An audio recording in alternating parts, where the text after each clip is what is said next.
the neuroscience of intelligence and how it works. Let's start out by looking at the neuroscience of intelligence and precisely how you can go about increasing it from a theoretical standpoint. So welcome to your brain. Here, you have a massive interconnected web of neurons, which we collectively refer to as your connectome. Think of this like the world's largest mind map, except that it is made from billions of connections. Each of these neurons represents an experience, an action, a memory, or a qualia. So for instance, you have your visual cortex, V1, which contains all the neurons responsible for your sight. If you were to open up the back of your skull and stimulate those neurons individually using an electrode, this has actually been tested by the way, then you would see points of light appear in your vision, corresponding to the specific neuron.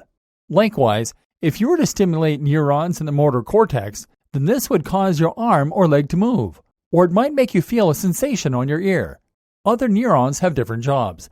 For instance, there are those that have the role of storing memories. These light up when we recall things that happened to us in the past. Others might make us feel happy or sad. Others might represent aspects of our personality or our ideas. These are grouped into clusters in the brain or brain regions, which is why brain damage can end up knocking out very specific abilities or altering our personalities. And at any given time, multiple brain areas will be active, representing the way in which your brain is being used. So you might have activity in your visual cortex, because you are processing the things around you. But you might also have activity in your hippocampus, relating to memories associated with the things you're seeing. And you might have activity in your prefrontal cortex, as you make plans as to what you're about to do. Neurotransmitters. The neurons are connected via long tails and branches called axons and dendrites. They don't actually come into physical contact with one another, but rather they come very close to touching and leave just a very slight gap called the synapse. When one neuron fires, it causes all of the surrounding neurons to become more excited. And when neurons pass a certain excitement threshold, then they fire too. So in other words, you might see a duck, and this might register as a representation of a duck in your mind's eye. That causes a certain pattern of neurons to fire. And those action potentials, the technical term for these electrical charges, will then travel down the axons to related concepts that are connected. These include the likes of memories you might have about ducks, opinions about ducks, duck facts, Donald Duck, etc. But only when enough activity surrounds your Donald Duck cluster of neurons will those actually light up, and only then will you experience a memory or thought of the character. Neurons can become excited, but they really only have two states, on or off. What's less binary, though, is the signal that they send and receive. And this is where neurotransmitters come in.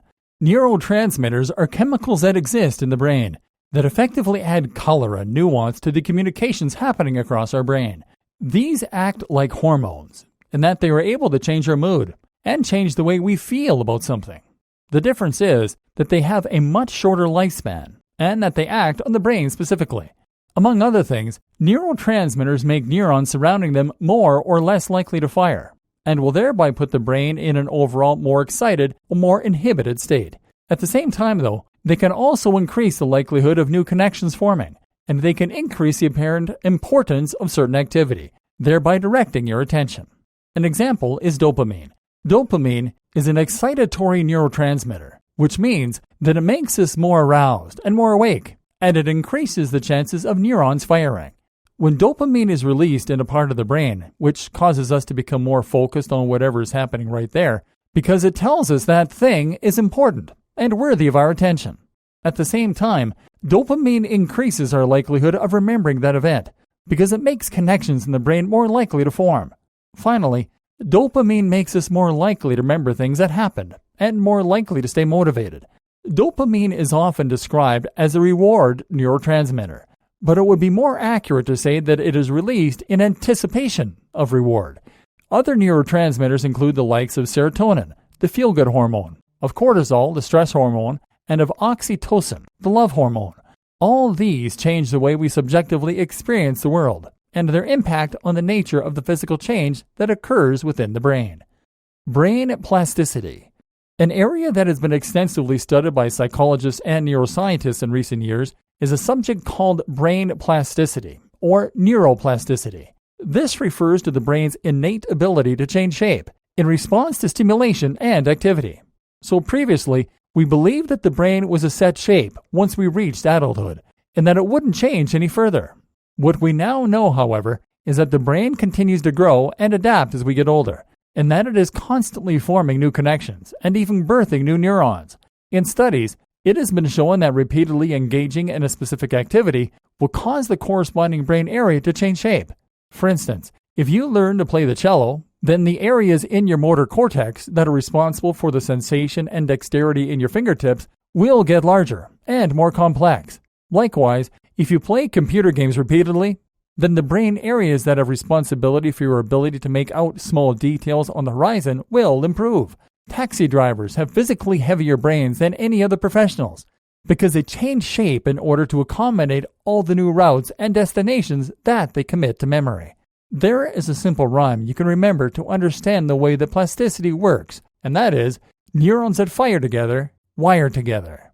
In other words, if you continuously repeat the same action over and over again, then eventually the corresponding neurons will wire, so that you have committed that sequence of movements to memory. If you eat a lemon every time you see a certain picture, then you will eventually associate the picture and the lemon so that seeing the picture causes you to get a bitter taste in your mouth.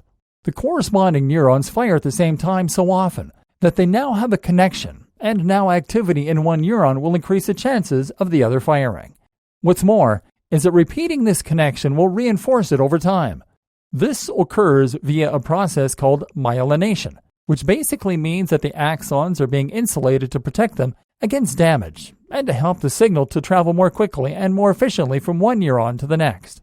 This is how we learn new subjects, and it's why someone who has serious memory loss can sometimes still perform tasks like playing complex piano concertos. They simply repeated the movement so many times that they became highly myelinated and protected. What to do with all this information? That's a lot of information to take in, and you might be wondering what it's all for. Well, rest assured that this information is important, and we have tackled it for a reason. That's because knowing the way your brain works is what is going to allow you to increase your IQ through training, diet, and more. Hopefully, you've already seen some opportunities for us to maybe tweak and enhance your brain performance. For instance, increasing dopamine can boost our memory and our focus. Likewise, you might have guessed that increasing the rate of brain plasticity might also be a very positive thing. And those are exactly the topics we'll be tackling in the coming sections of this training. So keep reading and get ready to enhance your brain power.